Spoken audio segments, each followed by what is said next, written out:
Ma belle-sœur m'a offert un complément pour maigrir le jour même de mon mariage, m'a traité de monstre parce que j'ai servi du steak, puis a kidnappé ma fille, pour son bien. Quand je lui ai demandé ce qu'elle avait dans la tête, elle a souri et dit « Tu as de la chance que je ne l'ai pas prise plus tôt. » Je n'ai pas dit un mot. C'était il y a 5 mois. Ma belle-sœur me fait comprendre pourquoi certains hommes détestent les femmes. Je l'ai rencontrée pour la première fois à la réception de mon mariage, et son cadeau était un complément pour maigrir, accompagné d'un paragraphe expliquant les bienfaits de l'arrêt de la viande.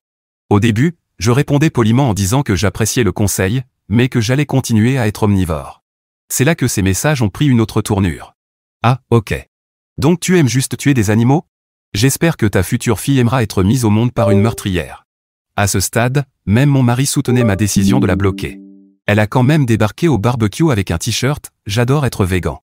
Quand Lucie a couru vers elle en suppliant qu'on la porte, je l'ai surveillée comme une louve. Heureusement, elle l'a juste soulevée, et elles ont joué avec sa peluche du Lorax qu'elle emportait partout.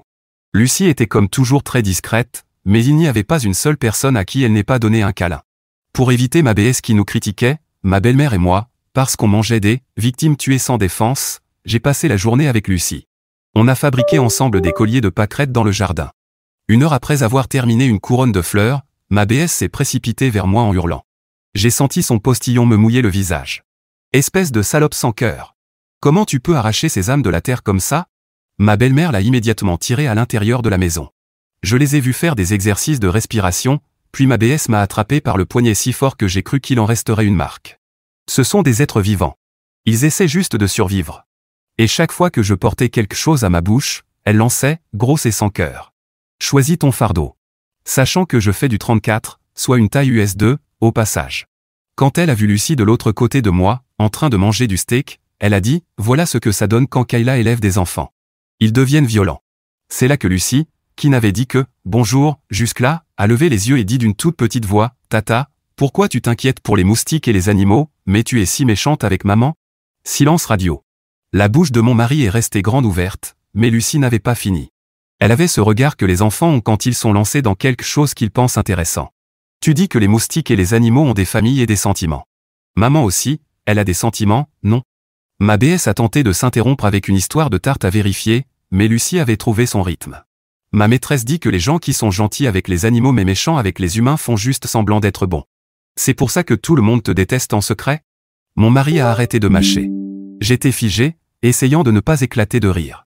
Ma BS a tenté de se rattraper, mais c'était fini. Ma fille adorée avait gagné. Lucie est retournée tranquillement manger, comme si elle n'avait pas livré le plus brutal des réquisitoires familiaux.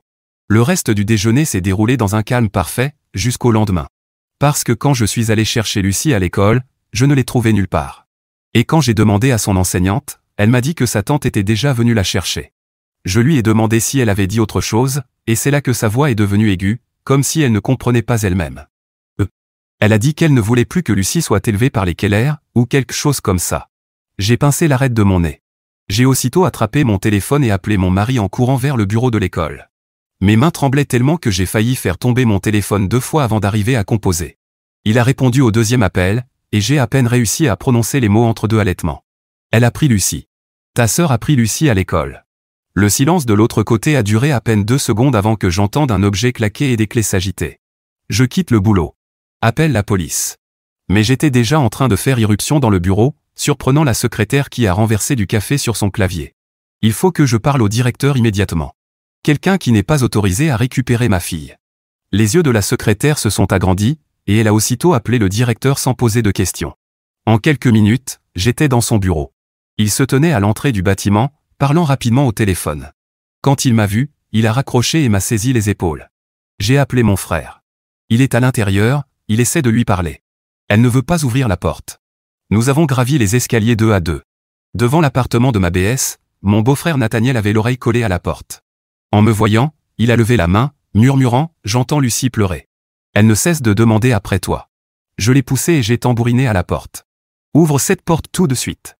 Je veux ma fille. » De l'intérieur, j'ai entendu la voix aiguë de ma belle-sœur. « Elle doit être sauvée de ton éducation toxique. Je la protège d'une vie de cruauté. » À travers la porte, j'ai entendu la petite voix de Lucie, de plus en plus forte. « Je veux ma maman. Laisse-moi sortir. J'aime pas ici. » Il y a eu des bruits de pas, puis une autre porte a claqué. Nathaniel a entendu ma BS hurler au loin, ce ne sont pas des encas, ce sont des poisons industriels. Je tente de la déprogrammer de l'endoctrinement carnivore. Nathaniel travaillait discrètement sur la serrure de la porte d'entrée avec une carte de crédit. Elle a cliqué juste au moment où les sirènes retentissaient au loin. Nous avons précipité à l'intérieur pour trouver l'appartement en plein chaos. Des affiches de propagande végane couvraient tous les murs. Le comptoir de la cuisine était jonché de légumes crus, certains à moitié coupés, d'autres éparpillés par terre. La peluche Lorax de Lucie était abandonnée sur le canapé. La porte de la salle de bain était verrouillée de l'intérieur. Mon mari frappa fermement. « Serette, la police est là. Ouvre la porte et laisse sortir Lucie. On peut parler calmement. » « Non. Vous êtes tous complices de meurtre. Je ne laisserai plus jamais cet enfant être corrompu. » Sa voix devenait de plus en plus hystérique. « Lucie comprend maintenant, pas vrai chérie? Dis-leur pour les pauvres animaux. »« Je veux rentrer à la maison, » pleura Lucie. « Je veux mon papa et ma maman. Tu me fais peur. » 2 policiers sont arrivés et ont rapidement analysé la scène. L'agente s'est approchée de la porte de la salle de bain pendant que son coéquipier prenait nos déclarations. « Madame, ici l'agente Chen. Veuillez déverrouiller cette porte et sortir avec l'enfant. » Il y a eu un moment de silence. Puis la voix de ma BS a changé, prenant un ton faussement doux. « Officier, Dieu merci vous êtes là. C'est un malentendu. Je passais juste du bon temps avec ma nièce. » La porte de la salle de bain se déverrouilla et s'ouvrit brusquement. Ma belle-sœur se tenait là, les mains sur les épaules de Lucie, ses doigts serrant un peu trop fort. Le visage de Lucie était rouge et gonflé à force d'avoir pleuré. Dès qu'elle me vit, elle se dégagea violemment de l'emprise de sa tante et courut se jeter dans mes bras. Maman, elle ne voulait pas me laisser partir. Elle n'arrêtait pas de dire que tu étais méchante et que manger de la viande faisait de moi une méchante aussi. Je serrai Lucie contre moi, sentant son petit corps trembler. Mon mari s'agenouilla à côté de nous, enroulant ses bras autour de nous deux. Ma belle-sœur sortit de la salle de bain, lissant son t-shirt « J'aime être végane » et arborant un grand sourire. Officier, comme vous pouvez le constater, il ne s'agit que d'un désaccord familial. Je faisais simplement l'éducation nutritionnelle de ma nièce. Mais l'agent Chen ne la crut pas une seconde. Madame, aviez-vous l'autorisation de récupérer cet enfant à l'école? Je suis sa tante. Je n'ai pas besoin d'autorisation pour passer du temps en famille. Sa voix commençait à monter dans les aigus. De toute façon, quelqu'un doit intervenir quand un enfant est élevé dans un environnement aussi toxique. Les policiers échangèrent un regard. L'officier masculin s'avança. Avez-vous menti en évoquant une urgence familiale pour retirer l'enfant de l'école? Le visage de ma belle-sœur vira au rouge. C'était une urgence. Chaque jour où elle mange des animaux assassinés est une urgence. Ses parents lui enseignent la violence. Lucie enfouit son visage dans mon épaule en gémissant. Elle m'a obligé à regarder des vidéos d'animaux qui souffrent. Je ne voulais pas, mais elle a tenu ma tête. Mon sang se glaça. Mon mari se releva lentement, les poings serrés. Même Nathaniel semblait choqué. Ça suffit, dit fermement l'agent Chen. Madame, vous allez devoir nous suivre pour répondre à quelques questions. Mais avant que qui que ce soit ne bouge, mon téléphone sonna. C'était ma belle-mère. Sa voix était tendue. Ma chérie, j'ai appris ce qu'il s'est passé. S'il te plaît, pouvons-nous gérer cela en famille? Je suis en route. Ne la laissez pas se faire arrêter. On peut arranger ça. Je regardais ma belle-sœur, qui était maintenant en train de déblatérer devant les policiers sur le fait que l'industrie laitière était le vrai crime. Lucie tremblait toujours dans mes bras. Tout en moi criait de porter plainte pour qu'elle ne puisse plus jamais approcher ma fille. Mais le visage de mon mari était partagé, et je savais combien l'opinion de sa mère comptait pour lui. On attend ta mère, lui dis-je calmement. Mais ce n'est pas fini. Ma belle-mère arriva 20 minutes plus tard, paraissant accablée par ses 85 ans. Elle prit la scène d'un seul regard, les policiers, les posters véganes, Lucie cramponnée à moi comme une bouée de sauvetage. Elle alla droit vers sa fille et lui fit promettre de ne plus jamais agir ainsi, la prévenant que tout nouvel incident entraînerait des poursuites immédiates. Après leur départ, nous restâmes tous dans le salon de ma belle-sœur pour ce qui fut sans doute la réunion de famille la plus gênante de tous les temps. Lucie resta sur mes genoux, jouant avec son Lorax en peluche mais écoutant tout. Ma belle-mère proposa une médiation familiale, peut-être quelques séances de thérapie pour résoudre les tensions. Nous sommes une famille, répétait-elle. On peut arranger ça avec de l'amour et de la compréhension. J'avais envie de hurler que l'amour et la compréhension ne justifiaient pas de traumatiser mon enfant, mais mon mari me serra la main. Une séance, dit-il doucement. On essaiera une séance de médiation pour maman. Ma belle-sœur accepta avec un empressement trop visible. Quelque chose dans son regard me mit mal à l'aise, mais j'étais épuisé, et Lucie avait besoin de rentrer. Nous sommes repartis avec la promesse de consulter un conseiller familial la semaine suivante. Cette nuit-là, Lucie fit des cauchemars. Elle se réveilla 3 fois en pleurant à propos d'animaux blessés, de sa tante qui fermait les portes à clé, de ne pas pouvoir me retrouver.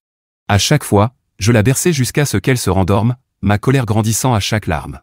La séance de médiation fut prévue pour le jeudi après-midi. En arrivant, nous trouvâmes ma belle-sœur déjà installée, parfaitement apprêtée dans un tailleur strict, loin de son accoutrement militant habituel. Elle avait même mis du maquillage et coiffé ses cheveux. La médiatrice, une femme douce nommée Dr Martinez, nous fit asseoir en cercle. Pendant les 20 premières minutes, tout sembla productif. Ma belle-sœur s'excusa d'avoir effrayé Lucie, admit avoir dépassé les limites. Elle parla calmement de sa passion pour les droits des animaux et reconnut qu'elle laissait parfois ses convictions prendre le dessus. Je commençais à me détendre, pensant que peut-être cela pouvait marcher. Puis je remarquai son téléphone, positionné bizarrement sur ses genoux, calé contre son sac à main, orienté vers moi. L'écran était noir, mais quelque chose clochait. Quand la docteure Martinez me demanda de partager mon point de vue, je parlais prudemment de respect et de limites parentales. Ma belle-sœur bougea plusieurs fois son téléphone, et je vis une minuscule lumière rouge clignoter. Elle m'enregistrait. Je changeai discrètement de position, tournant mon corps pour ne plus être face au téléphone tout en continuant de parler. Ma belle-sœur bougea encore l'angle de l'appareil. La docteure Martinez prenait des notes, inconsciente de ce qui se passait. « Je veux juste ce qu'il y a de mieux pour Lucie », dis-je calmement, en fixant la lumière rouge. « Nous le voulons tous », répondit ma belle-sœur, hochant la tête avec enthousiasme. Sa main s'approcha encore du téléphone. Alors, je me penchai et fis tomber exprès ma bouteille d'eau de la petite table. De l'eau éclaboussa son sac et son téléphone. « Oh, je suis désolé. » Je saisis des mouchoirs sur le bureau de la docteure Martinez, prenant bien soin d'imbiber l'écran du téléphone tout en faisant semblant de nettoyer. Le visage de ma belle-sœur se crispa de rage pendant une seconde, avant de reprendre son expression mielleuse. Le reste de la séance se déroula sans incident, mais je savais que ce n'était pas fini. Ma belle-sœur promit de respecter nos limites, de demander notre autorisation avant toute interaction future avec Lucie. La docteure Martinez semblait satisfaite des progrès. Mon mari paraissait soulagé, mais moi, j'avais vu la lueur de calcul dans les yeux de ma belle-sœur en partant. 3 jours plus tard, mon téléphone explosa de notifications. Ma cousine en Californie m'avait identifié dans un post Facebook demandant si tout allait bien. Puis mon ancienne coloc de fac m'envoya un message au sujet de Lucie. En moins d'1 heure, je reçus des dizaines de messages de membres éloignés de la famille et d'amis. Ma belle-sœur avait publié des extraits montés à partir de son téléphone endommagé par l'eau sur les réseaux sociaux et le groupe familial. Le son était brouillé, mais elle avait ajouté des sous-titres qui me faisaient dire des choses horribles. Je m'en fiche de ce qu'elle veut, devenait, je m'en fiche de ce que Lucie veut. Mon commentaire sur les limites avait été coupé pour faire croire que j'isolais Lucie de la famille. Elle avait construit tout un récit autour d'une tante attentionnée inquiète pour le bien-être de sa nièce. Les publications étaient soigneusement formulées pour paraître raisonnables à ceux qui ignoraient le contexte. Elle partageait des articles sur la nutrition infantile, des statistiques sur la nourriture transformée, des photos de familles véganes heureuses. Chaque post se terminait par une phrase du genre « Je veux juste voir ma nièce, mais ma belle-sœur me tient à l'écart ». Puis l'école de Lucie appela. La secrétaire avait une voix prudente lorsqu'elle me demanda de venir rencontrer le directeur. Mon estomac se serra. À mon arrivée, le directeur me montra des captures d'écran imprimées des publications de ma belle-sœur, que quelqu'un avait laissées anonymement ce matin-là. Nous ne portons aucun jugement, dit-il avec précaution. Mais nous devons nous assurer que tous nos élèves évoluent dans un environnement sûr. Ces publications soulèvent des inquiétudes sur la dynamique familiale que nous devons examiner. Je lui expliquai tout. Le retrait non autorisé, le rapport de police, la séance de médiation. Le directeur prit des notes, ajouta une mention dans le dossier de Lucie interdisant toute autorisation de retrait à ma belle-sœur. Mais je voyais le doute dans ses yeux. Les publications avaient fait leur effet.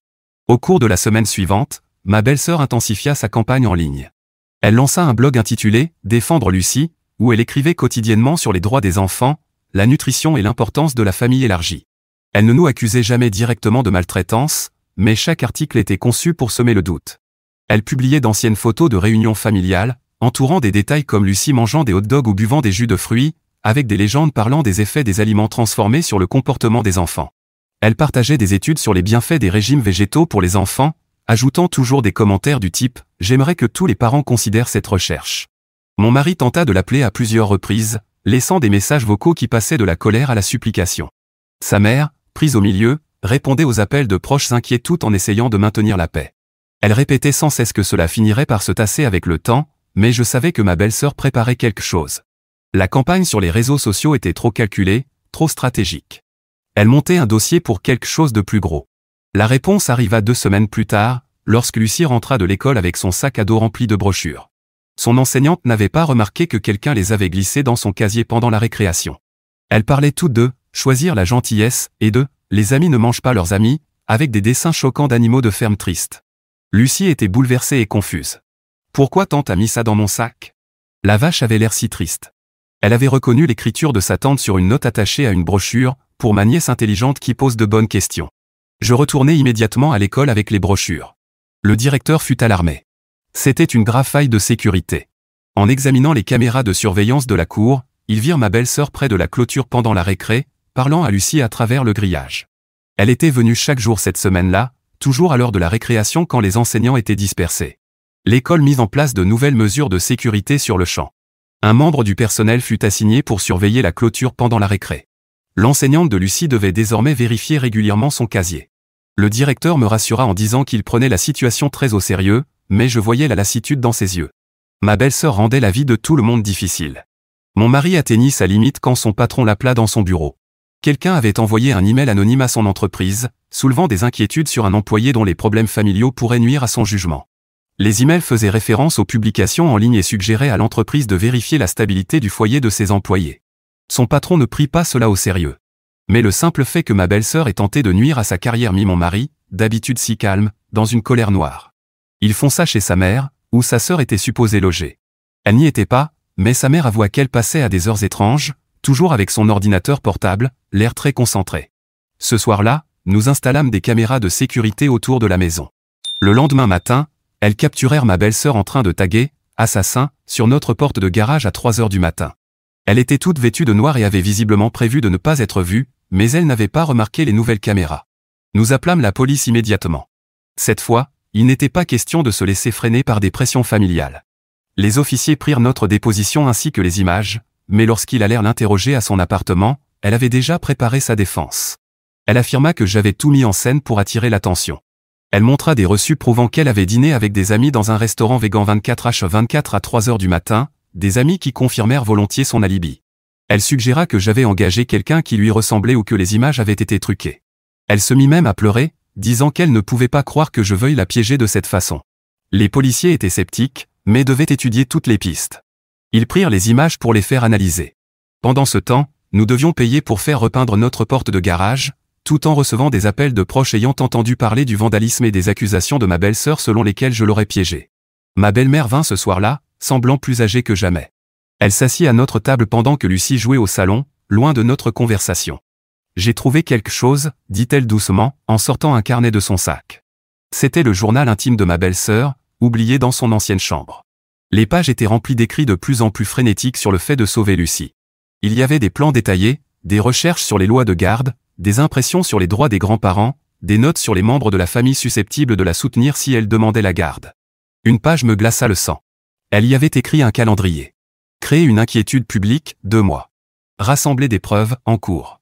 Déposer un rapport, quand prêt. Garde d'urgence. Objectif final.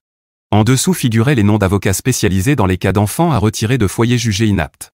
Les mains de ma belle-mère tremblaient en nous montrant page après page. Il y avait aussi des dessins. Des croquis dérangeants me représentaient comme un monstre, Lucie pleurant derrière des barreaux faits de viande, ma belle-sœur comme une sorte d'ange vengeur venant la sauver. Je ne voulais pas y croire. Ma belle-mère murmura, « J'ai toujours pensé qu'elle était juste passionnée, mais là. » Elle fut interrompue par mon mari m'appelant d'urgence.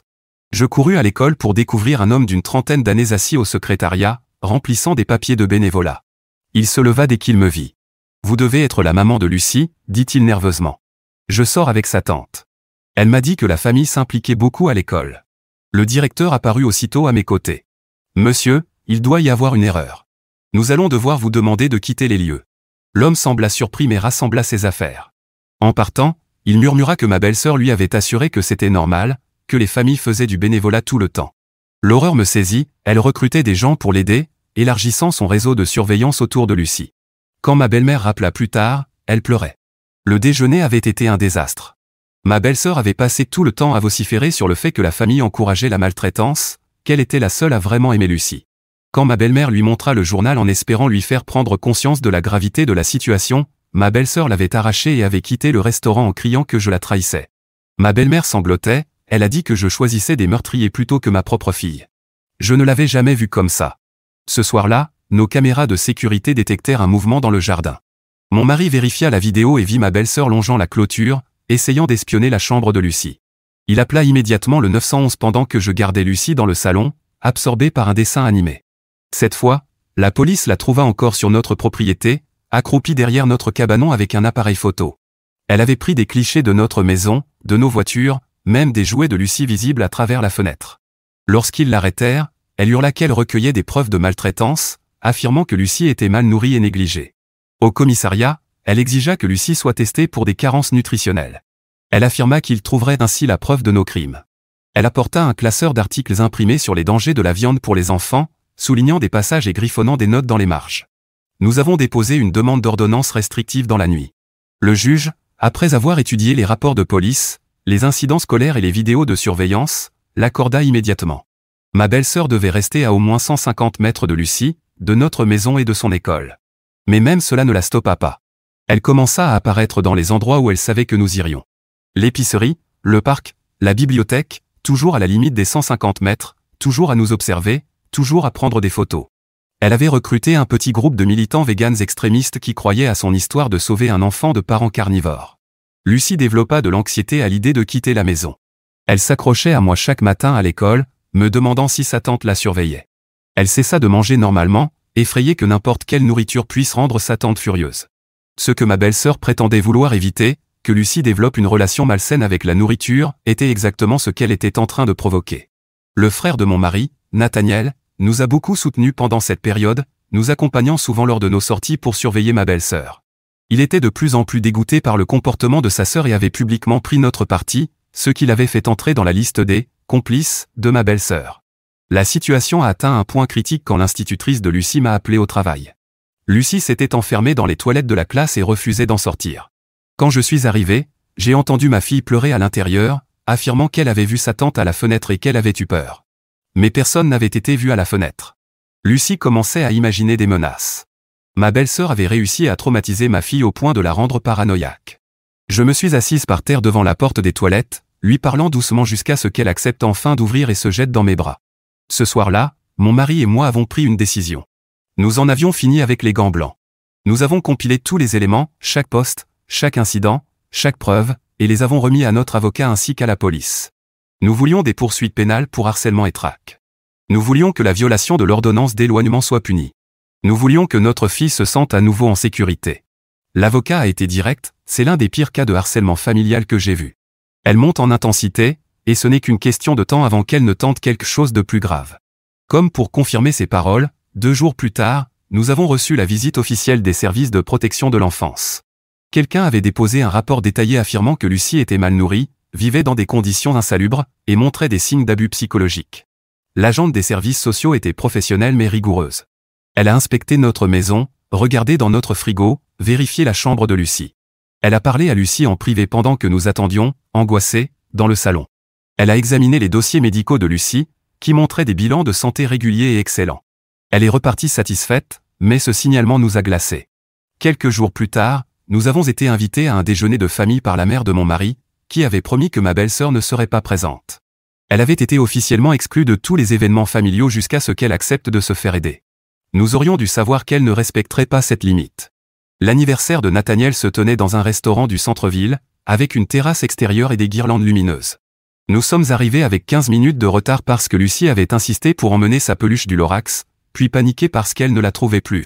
Mon mari l'a finalement retrouvée coincée derrière le siège auto. Dès que nous sommes arrivés sur la terrasse, je l'ai vue.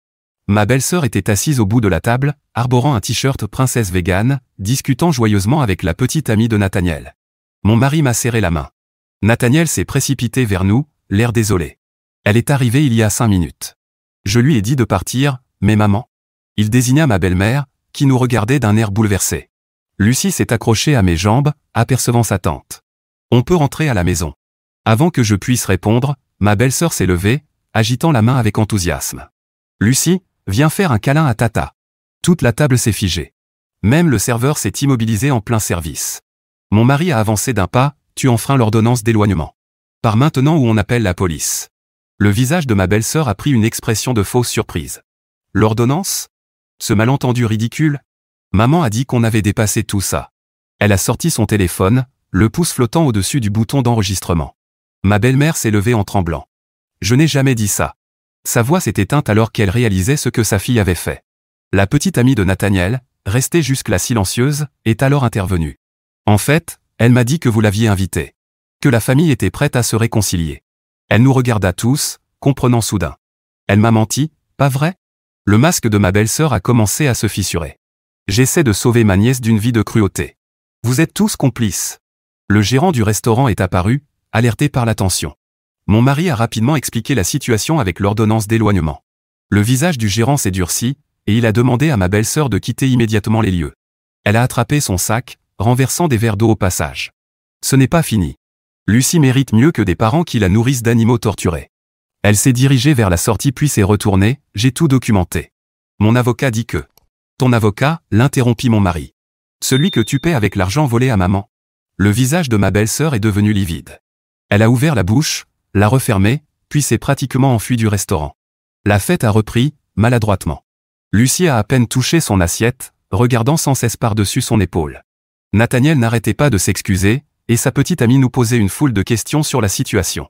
Ma belle-mère, elle, est restée silencieuse, sous le choc d'avoir été manipulée une fois de plus par sa fille. 3 jours plus tard, l'école de Lucie m'a appelé pendant ma pause déjeuner. La secrétaire avait une voix volontairement neutre. Madame Johnson, nous avons une situation. Quelqu'un a laissé un colis pour Lucie à l'accueil. Mon estomac s'est noué. Ne la laissez pas y toucher. J'arrive tout de suite. J'ai appelé mon mari en fonçant à l'école. Il était en réunion, mais a dit qu'il partirait immédiatement. À mon arrivée, le directeur m'attendait dans le bureau avec un petit colis emballé, adressé à Lucie, dans une écriture inconnue. Nous ne l'avons pas ouvert, dit-il. Vu les circonstances, on a pensé que vous deviez être là. La police est arrivée en quelques minutes. Ils ont ouvert prudemment le paquet, qui contenait une peluche de vache et un mot, pour Lucie, pour qu'elle puisse faire un câlin aux animaux au lieu de les manger. De la part d'un ami qui se soucie d'elle. L'écriture ne correspondait pas à celle de ma belle-sœur, mais le message était clairement d'elle. Le directeur a consulté les caméras de sécurité, une adolescente avait déposé le colis ce matin-là. Elle avait dit à la secrétaire que c'était un cadeau d'anniversaire de la part de la tante de Lucie. Elle recrute maintenant des mineurs, murmura l'agent en plaçant la preuve dans un sac. Ce même après-midi, notre avocat nous a appelés avec une nouvelle inquiétante.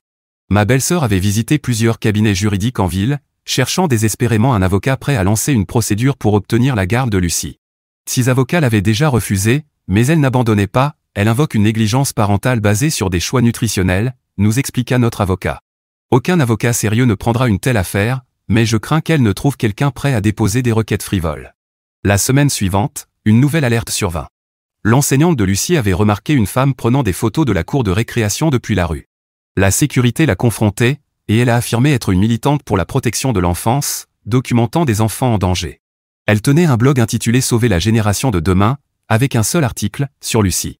La femme a refusé de dire qu'il avait engagé, mais a laissé tomber accidentellement un reçu provenant d'un café végan que fréquentait ma belle-sœur. L'école l'a banni du site et ajouté sa photo à leur liste de surveillance.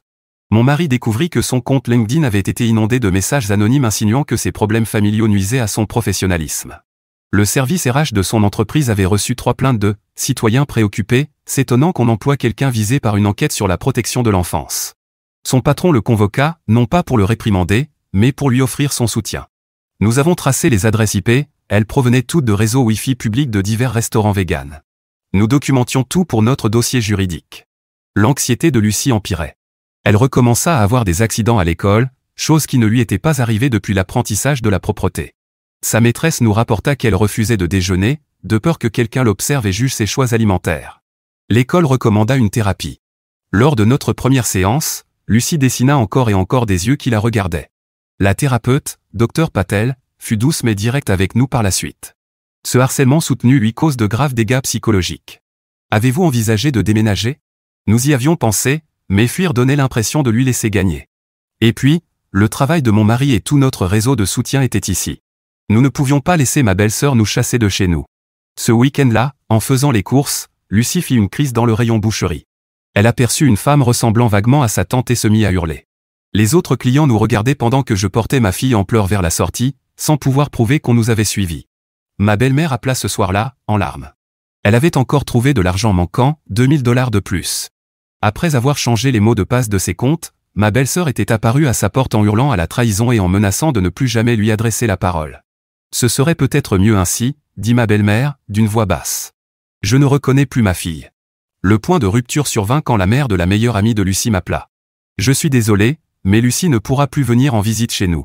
Votre belle-sœur m'a contacté au sujet de votre situation familiale, et franchement, nous ne voulons pas nous en mêler. 3 autres familles avaient reçu des messages similaires. Ma belle-sœur isolait Lucie de son cercle social, prétendument pour la protéger. Ce soir-là, je trouvais mon mari dans la chambre de Lucie, assis à côté de son lit. Il la regardait dormir. « Il faut que ça s'arrête », dit-il. « Quoi qu'il en coûte. » La police fit une perquisition et découvrit des photos de Lucie imprimées, des cartes de nos trajets quotidiens, et des carnets remplis de notes contre nous. Elle correspondait aussi avec plusieurs groupes végans extrémistes pour rallier du soutien à sa cause.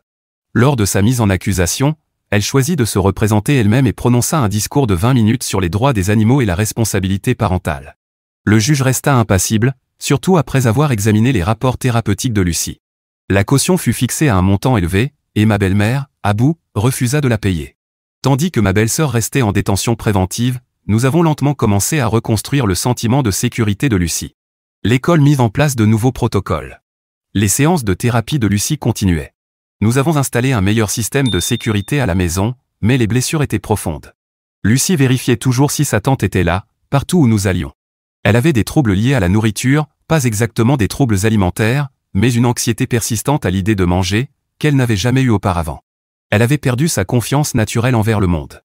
La date du procès fut fixée à 3 mois plus tard. Notre avocat était confiant. Les preuves étaient accablantes, et le comportement de ma belle-sœur en prison, où elle prêchait le véganisme aux détenus et au personnel, n'arrangeait rien.